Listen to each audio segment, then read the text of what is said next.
చాలా మంది అనుకుంటారు యూపీఎస్సీకి ఎన్సీఆర్టీ బుక్స్ పెద్దగా యూజ్ అవ్వవని. బట్ ఎన్సీఆర్టీస్ లేకుండా యూపీఎస్సీ ప్రిపరేషన్ ఇన్కంప్లీట్. అండ్ ఇక్కడ యూపీఎస్సీ ప్రిపరేషన్ కి ఎన్సీఆర్టీలో 90% ఆఫ్ ద బుక్స్ అవసరం లేదు. బట్ రిమైనింగ్ 10% చాలా ఇంపార్టెంట్ రోల్ ప్లే చేస్తాయి. అండ్ ఎన్సీఆర్టీలో ఈ 10% బుక్సే మీ ప్రిపరేషన్ నెక్స్ట్ లెవెల్ కి తీసుకెళ్తాయి. ఎవ్రీ ఇయర్ యూపీఎస్సీ ప్రిలిమ్స్ లో 10 to 15 క్వశ్చన్స్ డైరెక్ట్ గా ఎన్సీఆర్టీ బేస్డ్ క్వశ్చన్స్ వస్తాయి. అది కూడా కాపీ పేస్ట్ చేసినట్టుగానే వస్తాయి. అండ్ ఈ ఇంపార్టెంట్ ఎన్సీఆర్టీ బుక్స్ ని 1 month లో ఎలా కంప్లీట్ చేయాలో చెప్తా, మన ఛానల్ ని ఫాలో అయిపోండి. సో ఇక్కడ మీరు డైలీ ఒక 3 to 4 hours ని ఒక స్లాట్ గా కన్వర్ట్ చేసుకోండి. అండ్ ఆ స్లాట్ ఎన్సీఆర్టీ బుక్స్ ని రీడ్ చేయడానికి పెట్టుకోండి. ఒకవేళ మీకు ఇంకా ఎక్కువ టైం ఉంటే ఇంకో స్లాట్ ని కూడా పెట్టుకోండి, చాలా ఫాస్ట్ గా కంప్లీట్ అవుతాయి. ఇప్పుడు అందరికి ఒక డౌట్ ఉంటుంది, అదేంటంటే 6th to 12th NCERT books చదవాలా అని. ఇక నేను చెప్పేది ఏంటంటే 6th to 12th NCERT books అవసరం లేదు. జస్ట్ ఓన్లీ ఇంపార్టెంట్ బుక్స్ చదవండి. ఎందుకంటే మనకు 6th, 7th, 8th క్లాస్ లో ఇంట్రడ్యూస్ అయిన టాపిక్స్ 11th, 12th వచ్చేసరికి ఎలాబొరేట్ అయి ఉంటాయి. అండ్ మీరు ఈ 6th, 7th, 8th ఎన్సీఆర్టీస్ చదవడానికి పెద్దగా టైం అస్సలు తీసుకోదు. అయితే ఇక్కడ మన ఎన్సీఆర్టీస్ ని క్లాస్ వైజ్ చదవడం కన్నా సబ్జెక్ట్ వైజ్ చదవడమే చాలా బెటర్. ఎందుకంటే మనం సబ్జెక్ట్ వైజ్ చదివినప్పుడు ఏ క్లాస్ ఎన్సీఆర్టీ చదవాలి, ఏ టాపిక్ చదవాలి, ఎలా చదవాలి, అండ్ ఏది కవర్ అయింది, ఏది కవర్ కాలేదో అన్ని తెలుస్తాయి. ఇలా చదివితే ఏ టాపిక్ ఎందులో కవర్ చేయాలో ఈజీగా అర్థమైపోతుంది. సో క్లాస్ వైజ్ కన్నా సబ్జెక్ట్ వైజ్ చదవండి. అండ్ ఇక్కడ మీరు ఎన్సీఆర్టీస్ చదివేటప్పుడు ఒక పని చేయకూడదు, అదేంటంటే ఎన్సీఆర్టీస్ చదివేటప్పుడు నోట్స్ ప్రిపేర్ చేసుకోకండి. Just go with your flow. ఏది ఇంపార్టెంట్ టాపిక్ ఏది కాదో తెలుసుకోండి. జస్ట్ టాపిక్ ని అండర్స్టాండ్ చేసుకోవడానికి ప్రయత్నించండి. ఆ టాపిక్ ఏం చెప్తుందో క్లియర్ గా అండర్స్టాండ్ చేసుకోండి. అండ్ ఇక్కడ మీకు ఎన్సీఆర్టీస్ నెక్స్ట్ రీడింగ్ లో ఈజీ అవ్వాలంటే ఆ చాప్టర్ లేదా పేజ్ లో ఉన్న ఇన్ఫర్మేషన్ ని అక్కడే ఫ్లో చార్ట్ వేసుకొని పెట్టుకోండి. ఎందుకంటే నెక్స్ట్ రీడింగ్ లో చాలా ఈజీ అవుతుంది. బికాస్ ఆ ఫ్లో చార్ట్ చూడగానే ఆ టాపిక్ లో ఏముందో ఈజీగా ఐడియా వస్తుంది. So it won't take much time to revise or next reading. When we come to the subject wise ఒక్కో సబ్జెక్ట్ కి ఒక్కో రిక్వైర్మెంట్ ఉంటుంది.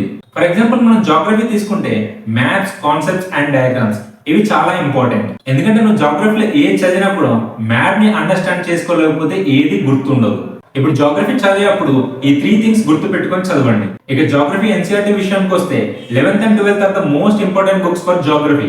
ఎందుకంటే 2024 లో 8 ప్రిలిమ్స్ క్వశ్చన్స్ డైరెక్ట్ గా ఎన్సీఆర్టీ జాగ్రఫీ బుక్ నుంచే ఇచ్చారు. అది కూడా ఎన్సీఆర్టీ బుక్ నుండి కట్ చేసి డైరెక్ట్ గా ప్రిలిమ్స్ లో పెట్టినట్టుంది. So geography 11th and 12th NCERT నుండి ఒక్క టాపిక్ కూడా మిస్ అవ్వకండి. So next coming to polity. మీరు పాలిటీలో బేసిక్ కాన్సెప్ట్స్ ని క్లియర్ గా అండర్స్టాండ్ చేసుకోవాల్సి ఉంటుంది. లైక్ ఫెడరలిజం అంటే ఏంటి, పార్లమెంట్ అంటే ఏంటి, డెమోక్రసీ అంటే ఏంటి, ఈ కాన్సెప్ట్స్ ని క్లియర్ గా అండర్స్టాండ్ చేసుకోవాలి. మీకు ఎన్సీఆర్టీలో ఈ కాన్సెప్ట్స్ అర్థమైతే మీకు లక్ష్మీకాంత్ చాలా ఈజీ అవుతుంది. సో పాలిటీ బేసిక్ కాన్సెప్ట్స్ అర్థం కావాలంటే 11th ఎన్సీఆర్టీ చాలా important. And next coming to history. హిస్టరీలో మీరు టైం లైన్ పైన ఫోకస్ చేయాల్సి ఉంటుంది. ఎందుకంటే దేని తర్వాత ఏది వచ్చింది, ఎవరి తర్వాత ఎవరు వచ్చారు, ఇవి చాలా ఇంపార్టెంట్. అండ్ మీరు హిస్టరీలో పర్టికులర్ గా యూపీఎస్సీకి ఫోకస్ చేయాల్సిన థింగ్స్ ఏంటంటే అడ్మినిస్ట్రేషన్, ఎకనామిక్స్, సోషల్ లైఫ్. ఈ 3 things చాలా ఇంపార్టెంట్. హిస్టరీ చదివేటప్పుడు ఈ థింగ్స్ ని మైండ్ లో పెట్టుకొని చదవండి. అండ్ ఇక్కడ హిస్టరీకి ఎన్సీఆర్టీస్ వచ్చేసి 11th and 12th NCERTs are good enough. And ఇక్కడ మీ ప్రిపరేషన్ లో నెక్స్ట్ వచ్చేసి ఎకనామీ. ఎకనామీలో కాన్సెప్ట్స్ కన్నా టర్మ్స్ చాలా ఇంపార్టెంట్. మీకు టర్మ్స్ ఎంత బాగా అర్థమవుతే ఎకనామీ అంత బాగా అర్థమవుతుంది. Like budget deficit, primary deficit, GDP, GST, inflation ఇలాంటి టర్మ్స్ ని మీరు డిఫైన్ చేస్తే ఎకనామీ ఈజీ అవుతుంది. మరి ఎకనామీకి ఎన్సీఆర్టీస్ వచ్చేసి Indian economic development and introductory to macro economics. And next వచ్చేసి ఎన్విరాన్మెంట్ అండ్ ఎకాలజీ. ఇందులో most of the questions are current based. మరి కరెంట్ అఫైర్స్ అర్థం కావాలంటే మనకు కొన్ని బేసిక్స్ తెలిసి ఉండాలి. లైక్ 12th ఎన్సీఆర్టీ బయాలజీలో లాస్ట్ 4 చాప్టర్స్ ఎకాలజీకి సంబంధించి ఉంటుంది.